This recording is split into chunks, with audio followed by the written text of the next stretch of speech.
Welcome back to our Oryx Talks. I'm back with another really special guest this week, my good friend Babette. I'll let her tell you a little bit about herself, but I'm really excited about this. Just her perspective on the construction industry and mental health and just her experience in general. So thank you so much for Absolutely, no problem. My name is Babette Burnett, and I am the Health and Safety Director for the Speaker Company. We're a mid-sized contractor out of Northwood, Ohio. I have been there for about 10 years. I also do a lot of their human resource stuff, so mental health is something that's in my wheelhouse. I'm super excited about helping anybody I can. That's just kind of been my personality.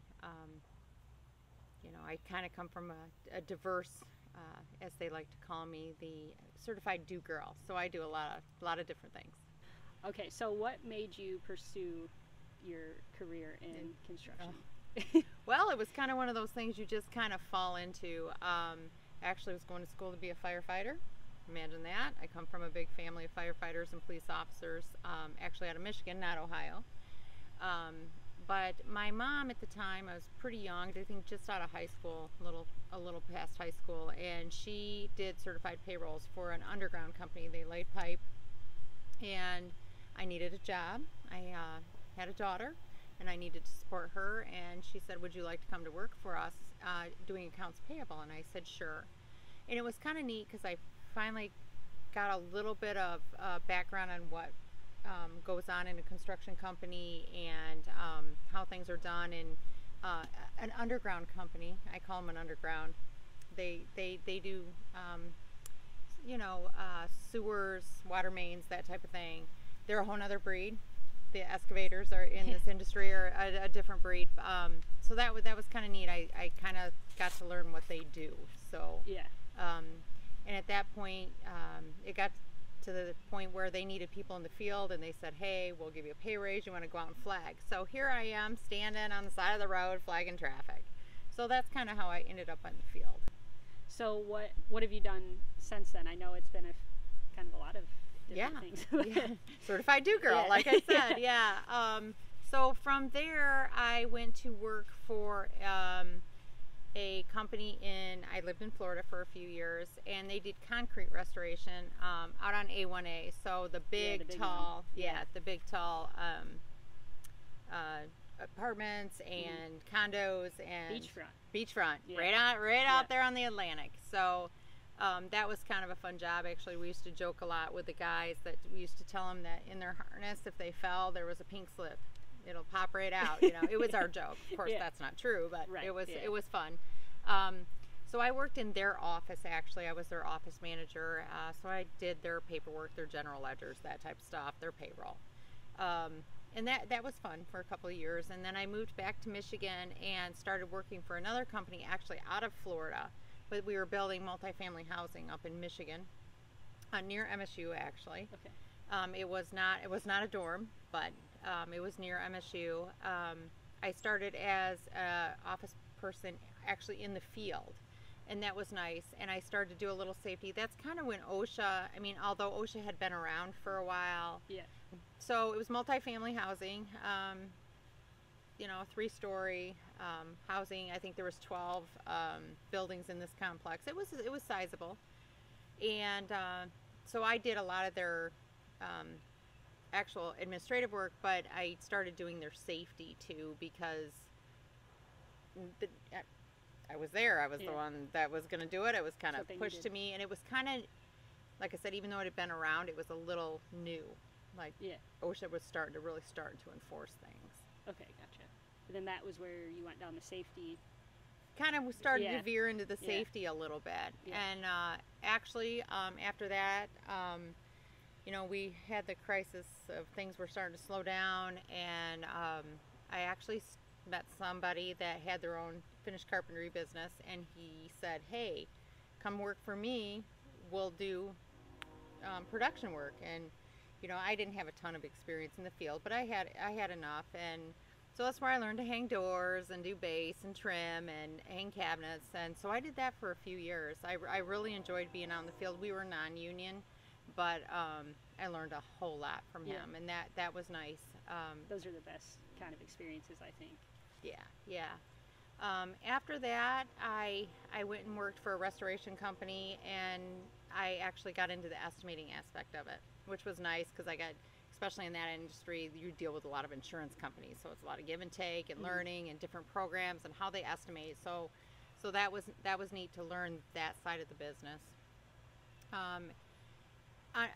Unfortunately, after that, we got into that area of 2008, 2009, and things just tanked in the industry. It was sad.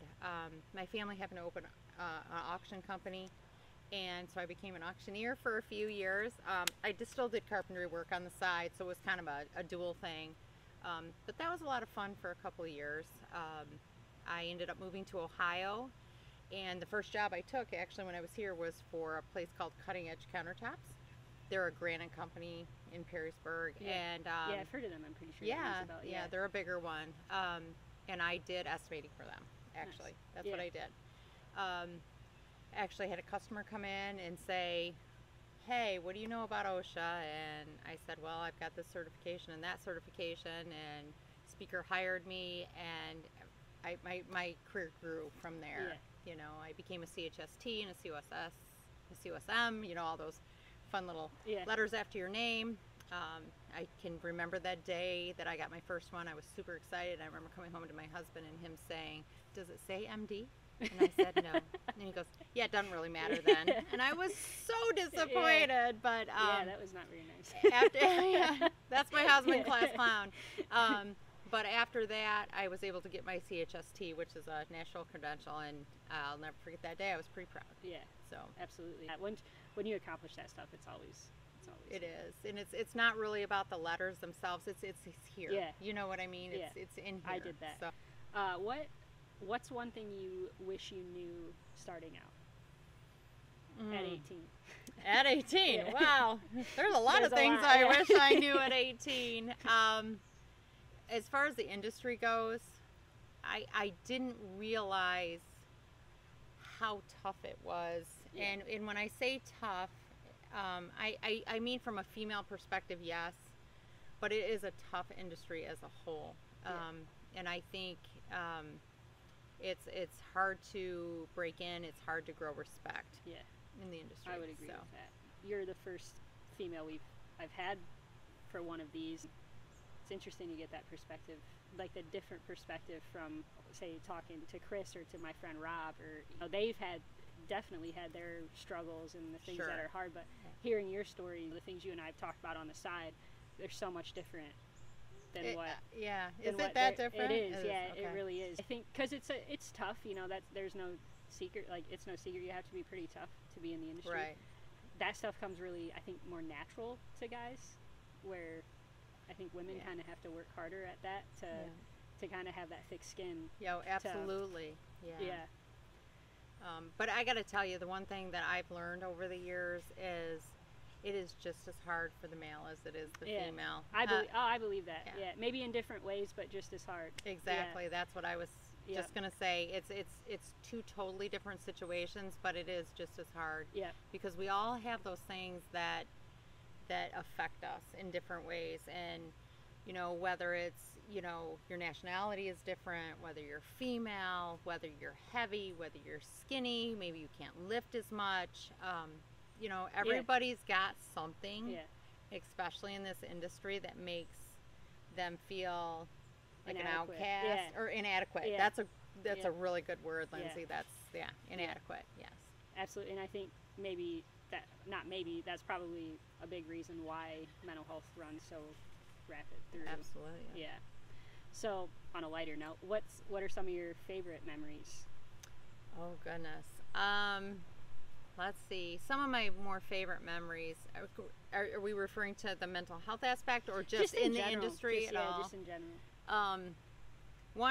A certain project that I was super proud of, and maybe to other people this wouldn't be a huge deal, but we had a Catholic church that had caught on fire from lightning in the local area, and the top half of the steeple was burnt, and it needed to be replaced, and my company was hired for that. And I just remember the day that steeple hit the ground and the day that the other one went back up, and my guys were down and safe on the ground, how proud I was of that. It was it was tough. We had 2 cranes going. We had guys in a man basket up there on the outside, and anytime you get two cranes together and you've got people up in the air. Yeah. They have some of the highest stress levels, I think, those crane operators. Oh, absolutely. I don't know how insane. they do it. Yeah. I absolutely do not know how they do it. Yeah. You would have to be on like your A game all the time. Yeah, just the touch for them is, I mean, to be that controlled is pretty amazing to me too. And it's bad enough when you're lifting something, but when you've got a man basket in the air with 2 or 3 people in it, it's a little scary. So I'm really proud of that one. Yeah. That was probably... That's really cool. Where was that at? That was in Perrysburg. Perrysburg. Yeah. I also remember we were doing a job at U of M, and we were actually lifting full roofs and moving it as the biggest crane. I think it was like a 350. It was huge. And, you know, when we got that done, I remember sending my dad a text. I'm so proud. I'm like of this crane, of this crane, and I go, your daughter's playing with the big boys now, Dad. Yeah. And he just sent me this big smiley face. So that was another really proud moment. Dads. Yep. No, I so remember being that little kid and catching that sunfish, and I was so proud. And my sister was a little more dainty, so Daddy had to like put the worm on her hook, and I was doing all that, so I was like Daddy's girl for a minute, and I remember catching that sunfish, and we get back to the cottage, and my dad hands me the fish. He goes, okay, go clean them. And my sister just runs off and gets to be this little girl, and I'm like, what do you mean? He's like, cut its head. I'm like, oh my god. But I did it. I never forget that, because that daddy approval is pretty cool. See, my brothers are the dainty ones. That's funny. I don't have any brothers. I think my dad expects like that stuff more from me than them. But yeah. Okay, so what have you found to be difficult? Oh boy, that's definitely a loaded question in this industry. For me personally, at this point in my career, is getting upper management owners to understand how important mental health, diversity, inclusion is, how things have changed, and how the industry needs to follow, because it's really lagging. Unfortunately. Yeah, I would agree with that. So that's a huge challenge for me. Yeah. At this point. Yeah, and you've had some pretty scary, not really even scary, just really sad things happen. Absolutely. With that sort of stuff too. So it's hard to kind of watch that and then not see any change. Right. Yeah. So. Yeah, for us, unfortunately, we had actually was a female carpenter apprentice commit suicide in 2016, and that was very difficult. This gal had obviously had not the easiest of life, and I knew that, and I was her cheerleader. You know, that was hard. But I was surprised at how many guys actually came to me and said, I wasn't very nice to her, Babette, and how much it mentally affected our field guys. Yeah, absolutely. That's just, one of the, I think that's what's frustrating for me to watch, is knowing things like that happen often. I mean, that's not a one-time story. No, absolutely not. How much it still doesn't change. Mm-hmm. You know, how 2016 was 5 years ago, and I don't really, how much has really probably changed since then when it comes to mental health. And there's a lot more, I should say, awareness now. Like, people talk about it, but still doesn't seem like actions are much different. Right. And now that you brought that awareness part up, I mean, here's where I'm at, Lindsay, with the mental health in construction, is there is so much awareness out there, and that's fabulous. Yeah. It needs to be there. Yeah. It's a start. Mm-hmm. It's a start. Yeah. I like the way you said that. It's a start. And the education is really being developed, and I really think that part's getting out there on how to identify it. I think that some of the management is starting to really make sure that that's in the forefront, to make sure that their superintendents or their project managers see that. I do not see where they're seeing that presenteeism is a real thing, and I think they need to jump on board with that, and how much it's costing the construction industry a year. Yep. That's a whole other subject. We'll go there we in a can minute. do another video. Yeah. We are not going to go there right now. But it's just amazing how the industry hasn't continued on with that. It seems to stop at that.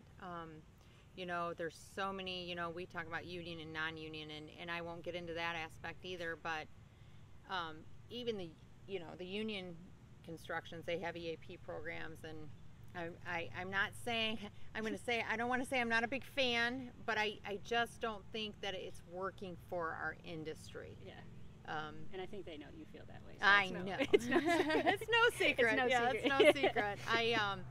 I just really would like to see some other programs developed. I'm not saying that you can't join forces. Yeah. Okay. I'm not saying that you know, it can never be. So I mean, I'm not here to downgrade the EAP programs. What I am here to say is we've had so much awareness and so much education coming through the industry, but it's not helping. No. Okay, so where's the breaking point? Where are we going wrong? Yeah. So something that we have in place that we all seem to continue on with is not working. It's not working. Yeah. So yeah, and it's really frustrating to sit back, and especially when you're a person that recognizes that. Maybe I think a lot of it is probably just a lack of understanding. Probably is the word of how much it's truly affecting the workforce. You know, the people up here don't see it. You know what I mean? They haven't seen how it's directly affecting their business or their company or their workers or whatever. Right. But you know, that stuff just takes time. Yeah, and in these like programs that are in place, they don't take account the industry and how different it is in this industry as compared to maybe an office setting or a factory setting. Yeah. It's very different. It is. It is, and it's almost hard to explain the differences. But this industry with the you know, tough guy attitude and the broken down bodies and being away from their families, especially the travelers, there's so much in this industry that is so different than somebody who works in a factory or an office and goes home. And goes home. Yeah. I mean, it's just a different. It is. While it's all, you know, all, like blue collar work is all hard and things like that, but yeah, construction guys just have so many different battles that people don't understand yet. So I guess those are probably some of the things, but what part of your job keeps you up at night? You know, that's a little bit of a loaded question too, because I've got the field guys that keep me up at night and their well-being and their safety. I mean, that's my primary job, is their safety. But after so many years of being with these guys and forming those relationships, and I think that is the most important thing in the world, is having somebody that knows these guys. And I always joke, I said, I can pull up to a job in the dark and I can watch a guy cross over a roof and I can tell you exactly who it is, because I can tell by the way he walks. Yeah. Okay. So you formed relationships with him. It's key. But it's also hard to watch the world change and watch construction lagging in that aspect behind so far. And I know we all talk about diversity and inclusion, and I'm not even just talking about that. I'm talking about the mental health aspect of it. Which always kind of gets, I think, lately has gotten kind of outshadowed by a lot of other stuff. Yeah, That's definitely my perspective anyway. You know, all this other stuff is in the forefront, and it's just another excuse to push the mental health back. Well, and bullying in this industry is a whole nother ball game, you know. And I was hoping you'd touch on that a little bit. Yeah. I mean, we can talk about that a little bit, but we could do a whole video on that one. You know, it's just one of those industries that, you know, and I won't go into detail, and I definitely wouldn't mention names. I would never do that. But I'll never forget teaching a class, and everybody in this industry, or the majority of the people in this industry, they're so used to that bullying and that combativeness, and you know, they think it's funny, or they don't really think that person cares, and because they would be putting on that front like they don't. Right. Oh, they do, absolutely. They are. And I'll never forget, I was teaching an OSHA 30 hour one time, and I had a gentleman in my group that was Hispanic, fantastic worker. Just a great guy all the way around. Family man, just love him.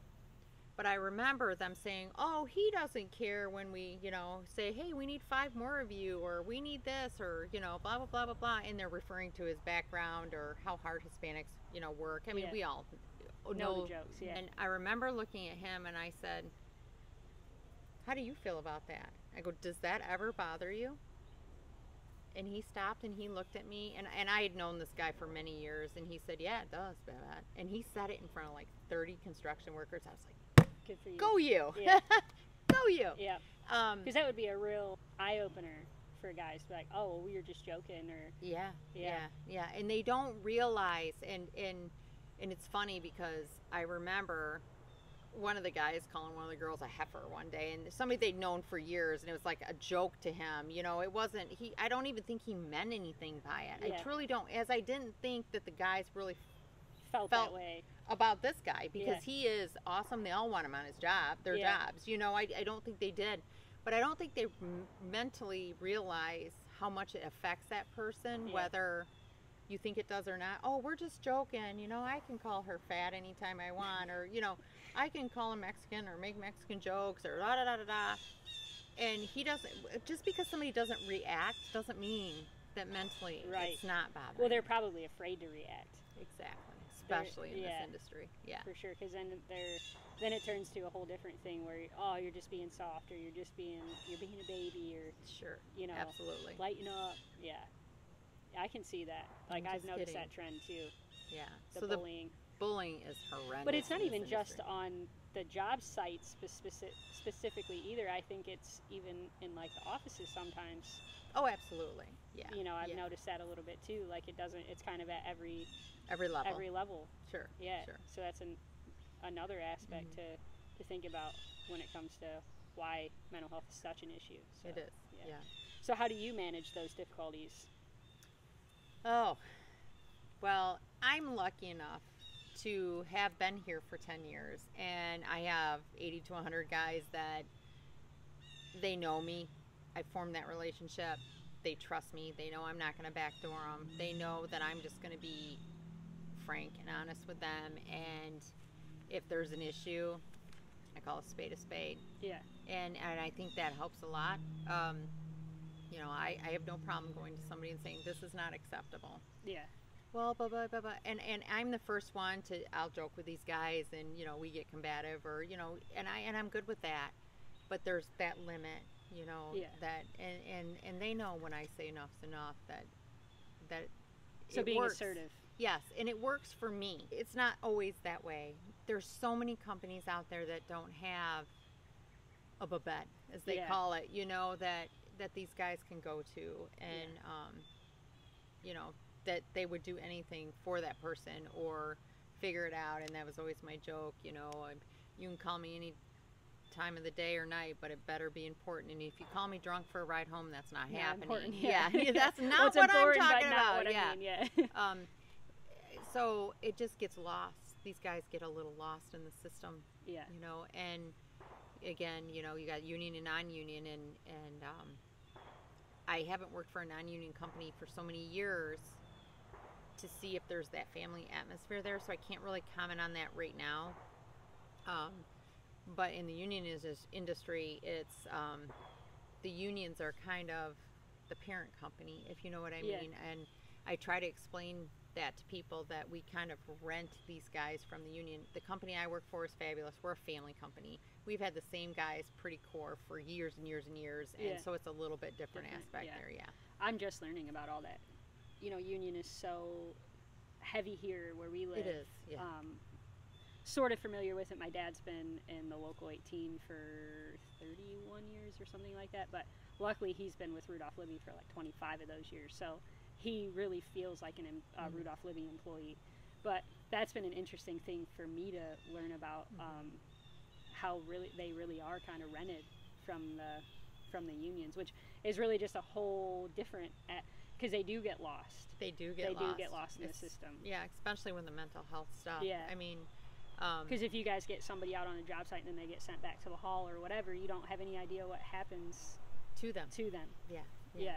And we don't know when they come to us what's going on with them either. Yeah. So we may get a guy out of the union hall that, you know, comes for 2 days, doesn't show up a day, you know, comes back for half a day, leaves, and then doesn't come back for 3 days. And we can't really wrap our mind around their mental health or what's going on. Is this who they are and this is their personality, or they want to work, they don't want to work, or is something really going on with them? Yeah. You know, we just don't know. Yeah. Okay, so who, if anyone, has been most influential to you?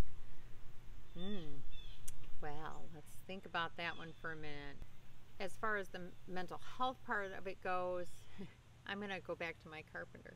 Unfortunately, don't have permission to use her name. Yeah, that's okay. But she opened my eyes to the mental health a lot. And we had also had another gentleman that overdosed who was going through divorce and having other issues. And so he brought it to the forefront for me. I always knew the diversity and the inclusion was there, but you don't really look at the mental health part of it. Because it's so silent. Yeah. And then as I grew relationships with the guys and they started to be more and more comfortable with me, and they would come to me and say, I need help, I need this, I need that.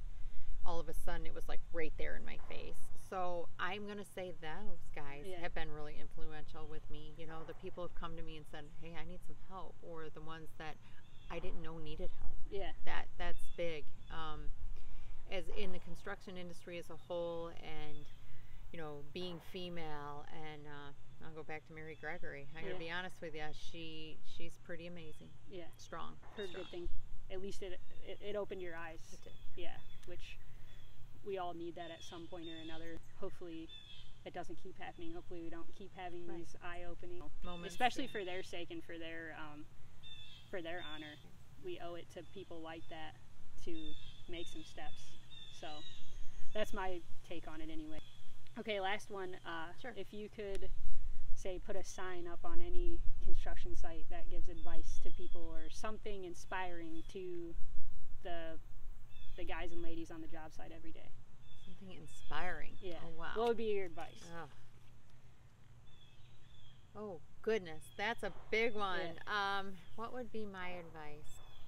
That the things that you feel and hear on the job site, don't take them home. Don't let them get in your brain and in your being, because you're special and you're better than that. Yeah. You're better than that. You can do anything you want, and you hold your head up high and you come back every day, and eventually you'll make it. Yeah. You'll make it. And that's something that I've always told, especially my females, because it's, again, you know, totally another subject we can talk about sometime. We should talk about that sometime. And we will. Yeah. And we will in the mental health aspect of females in construction. But you know, it's that day, that next day, and I always make sure they know I'm here. Call me. We'll talk through it. You need to vent. You need to do this. You need to do that. But anybody can make it in that field. It's a tough field, and my advice to them is also, your mental health is so much more important than a job. Yeah. And if you're there, you need to be done. Yeah. Take 2 steps back, regroup, and start over. And if that's in construction, great. If it's not, then maybe that just wasn't your choice, but you're more important than that. I really couldn't agree more, and it's a really great point to end that, I think. Yeah, I agree. Thank you so much. I enjoyed this. It was a really Absolutely. good chat. I can't wait to share it with everybody.